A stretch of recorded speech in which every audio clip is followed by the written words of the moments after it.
My dad told me that the cartel was going to kill our whole family. I grew up really fast right then. We had guns in every room, for bullets for every gun. He taught me how to use them safely, but he told me that these people are coming to kill your family, and I need you to be a man. And if that happens, help. And now we have a chain of behavior stretching 3 generations of men in the Evans family, from Rogers' Mexican cartel activities to Adam's federal drug conspiracy to Charles selling THC. I watched my parents get robbed at gunpoint for drugs. People in the house getting pistol whipped when I was about 7 to 8. I was standing there crying in the doorway while I was watching this, and I can recall. We'll go on the record in the matter 24 CF 50, State of Wisconsin versus Adam Evans.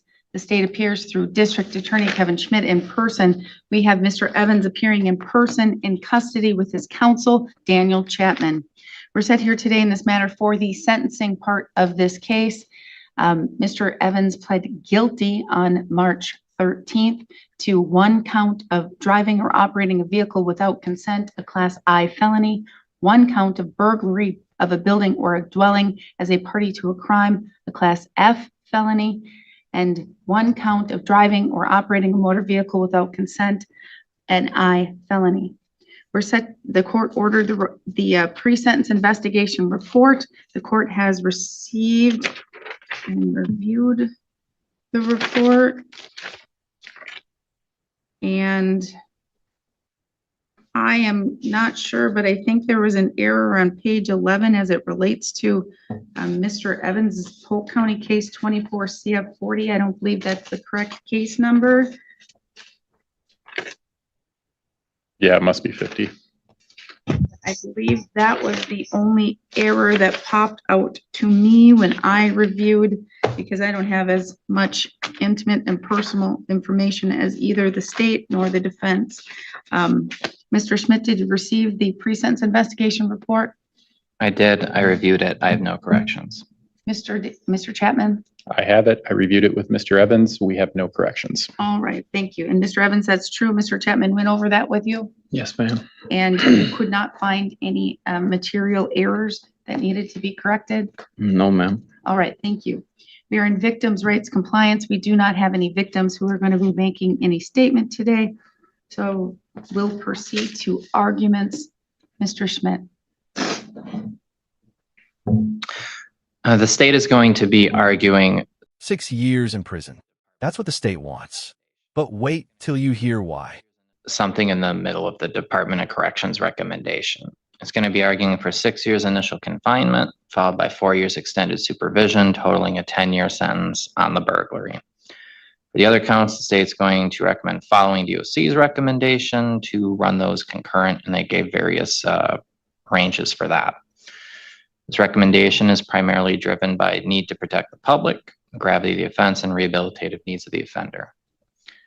As to gravity of the offense, it's really high.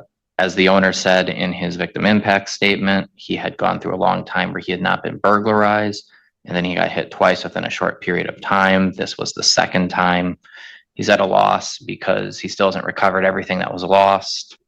The nature of the offense, especially in conjunction with the criminal history, means probation would unduly depreciate the seriousness of the offense, especially with the read-ins. The version of events that Adam Evans gave in the PSI, I believe, is correct. When we did the sentencings for the other co-defendants, Charles Evans and Shantel Bentley, I spent a long time outlining all the physical evidence, all the high-tech digital things we did, and explained how it showed that both of those people, when they gave their version of events in the PSI, gave things that were plainly contradicted by the physical evidence. And I argued that was evidence that those two individuals were denying responsibility for it. The account that Adam Evans gave is the account that law enforcement believes fits the evidence. Both Charles and Shantel denied responsibility for entering the black and orange and claimed they were sitting out in the vehicle. So all three people claim that, despite the fact that footprint evidence showed Charles did go in, and the two people who went in were tall and Mr. Evans has a much broader frame than both of them, and he obviously was not the person in there. So to that extent, that's something that weighs in Evans' favor. He's owning up to what he did. He's actually telling the truth about what happened, and he is coming to the court and accepting responsibility in a way that the other two co-defendants did not. On the other side of the coin, the main aggravating factor in this case that bleeds into the gravity offense, the need to protect the public, and rehabilitative needs is the fact that he did this with his high school age son. There are numerous red flashing signs across a lot of the evidence, namely like the messages and whatnot, that Charles Evans loves his dad and wants to be like his dad and follows him in many ways, for better or for worse. Whatever Adam does, Charles will follow. We talk a lot in this courtroom about the awesome responsibility that parents have to guide their children. It's not just the things we tell them to do or do with them, but the model we set ourselves for them. Adam's youth in the PSI involved some early thievery, along with consistent substance abuse over a long period of time that crescendoed into that federal prison sentence for a drug conspiracy. That sentence robbed Charles of his father for many years. When Adam got out of prison, he starts doing this thievery type stuff with his son. He puts his son on the same path he took when he was Charles's age. And sure enough, while Charles is out on bond in his part of this case, he gets arrested for selling drugs. The same behavior that landed his father in prison, the same behavior that Adam describes his father, Roger Evans, having problems with. 3 generations. Cartel, drug conspiracy, and now the kids selling drugs too. This family's got a pattern. And now we have a chain of behavior stretching 3 generations of men in the Evans family, from Roger's Mexican cartel activities to Adam's federal drug conspiracy to Charles selling THC, the consistent trend of the thievery-related activities from Adam to Charles that he says is connected to the drug use, even though Adam says that his father, Roger, wasn't involved in thievery and said things like, "I don't like thievery," and that was part of his motivation for getting into it. I lay this all out here because this is why family stability, attitudes, and values is in the PSI, why it's a category. These are things that are predictive of the future should no intervention occur. It sure seems like Charles Evans is still influenceable by his father. His father took the skills that it's documented he learned in federal prison, and I suspect it's skills that also built into the employment he was able to procure as well, and applied that to his son, taught his son skills, or took his son on that path, his son would likely follow. The chain of generational crime could stop with Adam and Charles, and thus the community would be protected in the future from crime from either of them. The problem is that it sure looks like instead it was a different skill set that Adam imparted onto his son, or at least taught him for this offense. And that is problematic. Thus, there's a need for specific deterrence of Charles Evans, not just for the offense that he committed of the burglary, but who he did it with and who was obviously learning from him and Shantel Bentley. He always had the chance at a bare minimum to keep his son out of this lifestyle. You go beyond that, another problem we look at with Mr. Evans that I think is aggravating is his history and his adjustment on supervision. Adam Evans has not made significant gains while on probation. The probationary periods, when you look at the PSI, they've always known there's been an AOD issue and it's never been tackled. The gains they document him making in federal prison, however, have been extraordinary. He got a lot of specific training there. He got his HSED while in there. He did extremely well in a confined setting. Thus, there's good evidence that he succeeds best in a confined setting. And we know, since he says that the driving force of the burglary here was the substance abuse, and the read-in involves him being in a vehicle with Leanna DeMar's user who had a large amount of meth. We know that's a present issue. That's something he still grapples with. You never beat addiction. You only ever control it or deal with it. And right now he's not dealing with it and he needs treatment, and a confined setting is where we see he's done best at that. The duration of the prison sentence should be tailored towards the high end because of the criminal history and because of the aggravating fact that he's laying the path for his son to do the same behavior in the future. It harms the community and to a greater extent harms his son.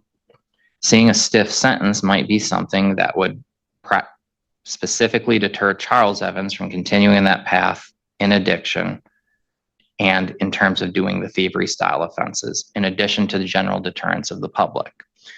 We talk, when we say general deterrence, there's two types of deterrence. There's general deterrence and there's specific deterrence. There's specifically deterring this offender, and then there's general deterrence of the public.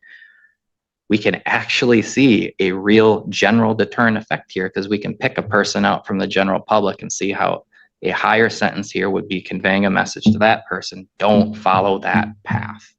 So there's a much higher general deterrent effect in this case than we normally see. The court should also incentivize Adam Evans to participate in programming in prison by making him eligible for CIP and SAP. Like I said, part of the reason why a confined sentence is appropriate for him is because he does well there. So he should be incentivized to do those. Just like the feds did. The feds incentivized him to make himself better, and he did. He did a lot of things to improve himself in federal prison. I think there's a lot of reason to believe that he might do so again in state prison.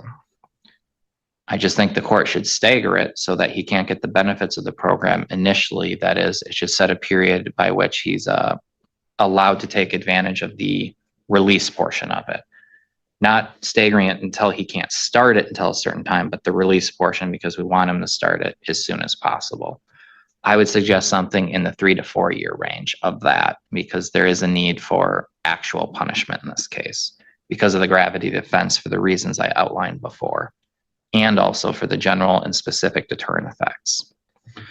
So to sum up, the defendant obviously has rehabilitative needs. There's a long documented history of AODA issues with Adam Evans. There's also a long documented history of thievery related things, because when you look at his early history, stealing that stuff.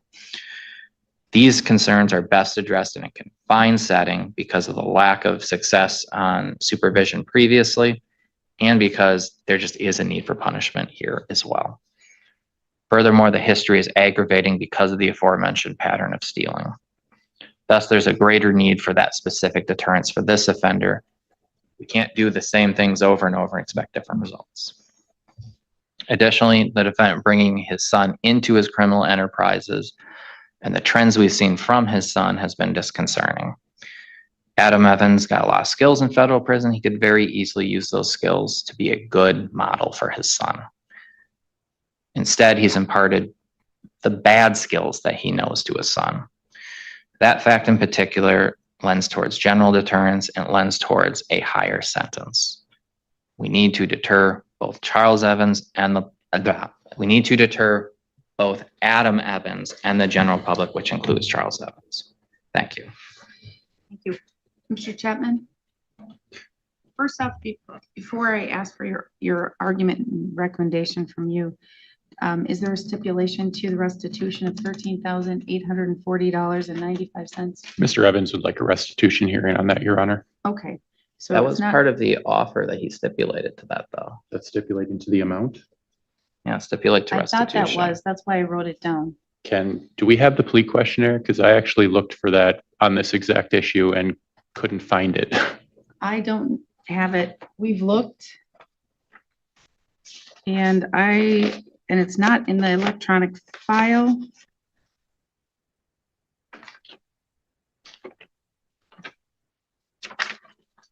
Any ones that I would have kept up and accidentally not provided would be up here. And the only one I have is a Jeffrey Bloom.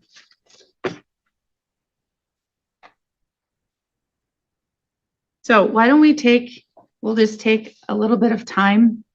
5 minutes enough, or do you want 10? 5 is probably fine. Can I step out into the hallway with Mr. Evans? She didn't even let him step into the hallway. That's a hard. No, you may not. We will all vacate except for the officer. Back on the record, same appearances as previously noted. The court allowed Mr. Evans to have a confidential conference with his client. The court also then permitted Mr. Evans to go up to his, or over to his jail cell to look through his paperwork to see if he had that copy of the plea questionnaire waiver of rights form. He indicated he could not find a copy. Is that correct, Mr. Evans? Yes, ma'am. Okay, thank you for looking. Yeah.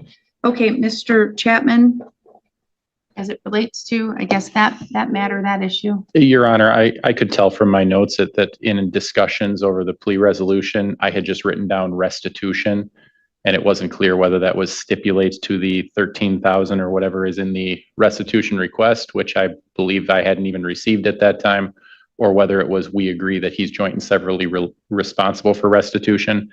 In any case, the remedy would not be that the court has to agree with us. The remedy would be if there's no meeting of the minds, the plea would be undone, and Mr. Evans does not want that. He is willing to stipulate to the amount requested by the state. All right, thank you. So he is going to request or stipulate to $13,840.95 joint and severally liable with all co-defendants. Yes. All right.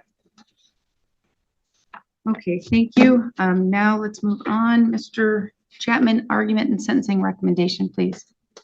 Your Honor, I don't believe that the state and I are too far off in our requests. I agree that a prison sentence imposed at this time is an appropriate resolution. I think we're just arguing about the amount. I disagree that 6 years is necessary under the circumstances, and instead I'm going to ask the court to impose an initial confinement portion of 4 years, possibly with a lengthier portion of extended supervision. I have concerns about the state's reliance on an aggravated factor of Charles's behavior.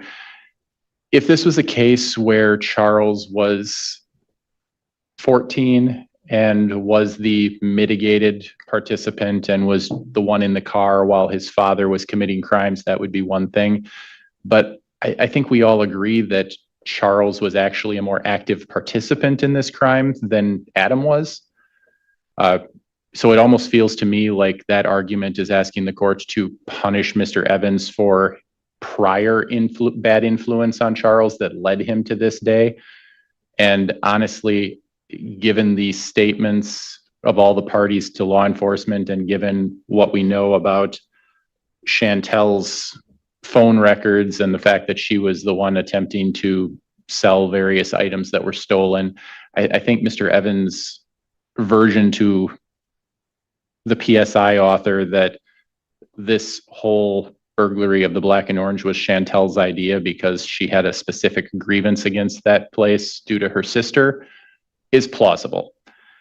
And while yes, it says something about Mr. Evans's skills as a father that he did not step in and say, no, son, you shouldn't do this. I think it was Shantel that was the one that was the brains behind the Black and Orange burglary.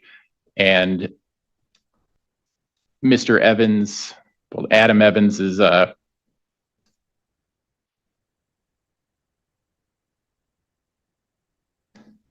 bad parenting in this situation was not saying no, not that Adam Evans specifically led Charles Evans to this conduct.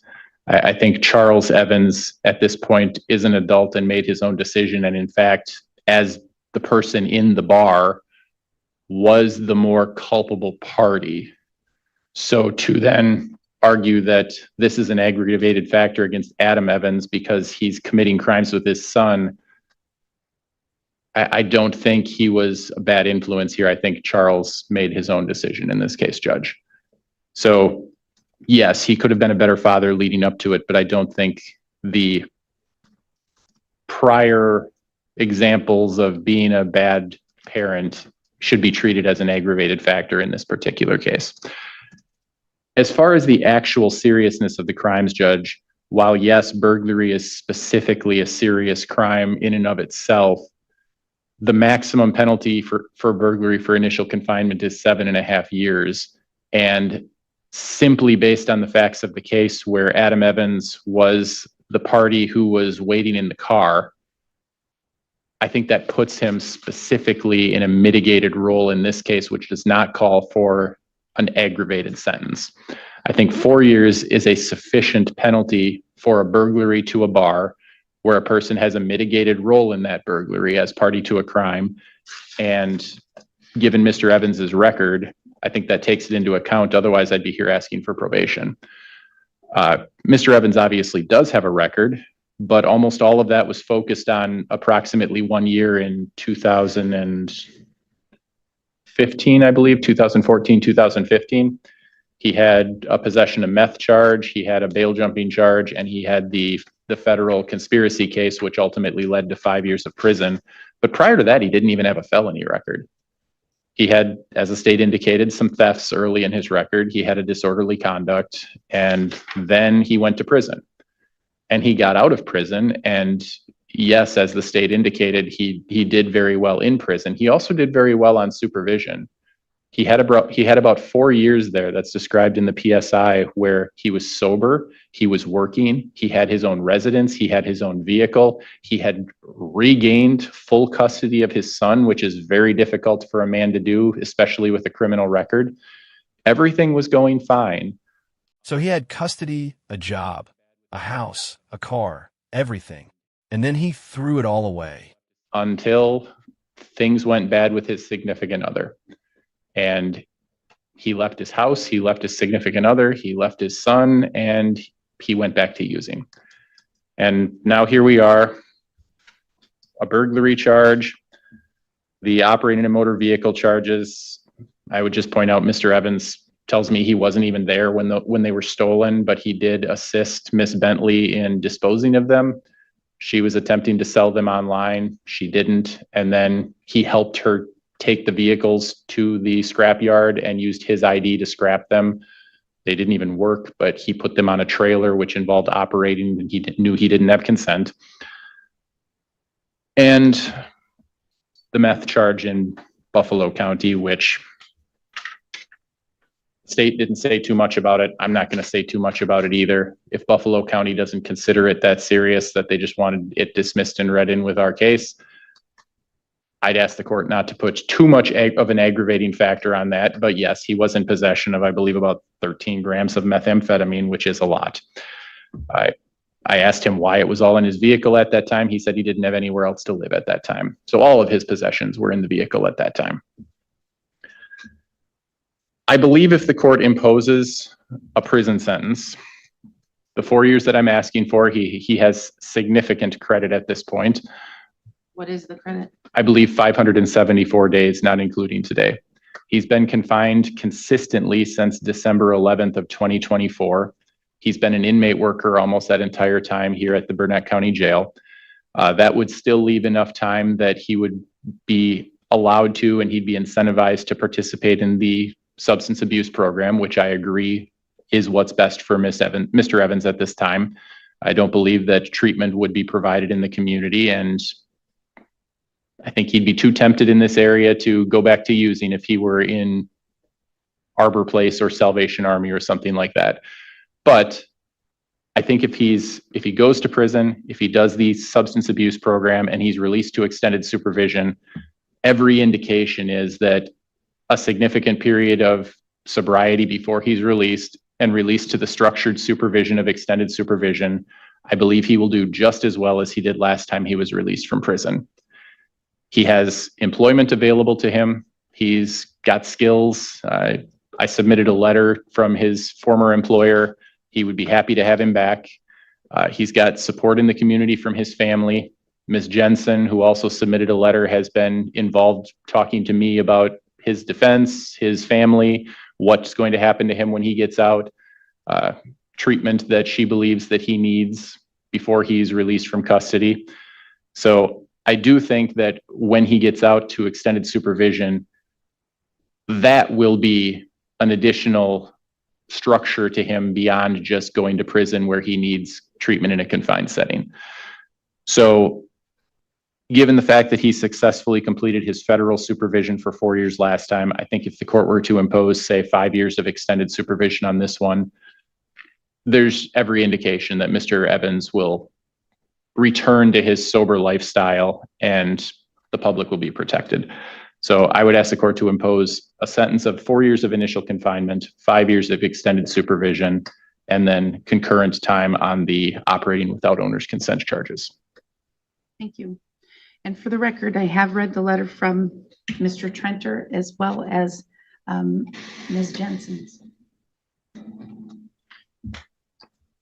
Mr. Evans, I'm now going to turn to you to see if there's anything you would like the court to know, you want me to know about yourself. Yes. I'm sorry. I just realized I forgot to mention that during the time that Mr. Evans has been in custody, he has also participated in both substance abuse programming as the relapse prevention program here in the jail and to various programming involving parenting and community relationships, social values, recovery maintenance. He's provided with several certificates that he's obtained in the jail. All right. Would you like those in the court file? Yes, please. All right. Elizabeth Court. These are all. All right. We'll make sure that these are for sure filed. You want them back? She'll make a copy so she can give you the originals back. What happens is she'll scan it, put it in the electronic file, and otherwise we throw it away, or I can save them and have them Get it sent back. back. I'll take them back. Okay, so, and you're done? Okay, so, Thank you. oh, do you mind if they're stamped and say? No, that's fine. Yeah, just go ahead and stamp it. So then we'll make sure that you get them back, okay? All right, thank you. I'm gonna wait until she's done, then I'll go. And there was also, like, I did do another drug, one, Stop the Chaos, but well, Burnett County came and got me before I actually received the certificate there. And I was in another parenting class that I was in for about 3 weeks and an anger management class too, but it was a 6-week thing and I got taken out of that jail before I could finish them. Where were you housed? Buffalo County. Buffalo? And Sounds like they have some really good programs. They do, and they don't offer nothing like that here, you know. But Well, we're just starting and getting up with a new jail. We're trying to build more programs. You know, that could be something that you want to focus on, you know, and while you're incarcerated, if you're going to be incarcerated, and, you know, think of some things and try and help this jail out.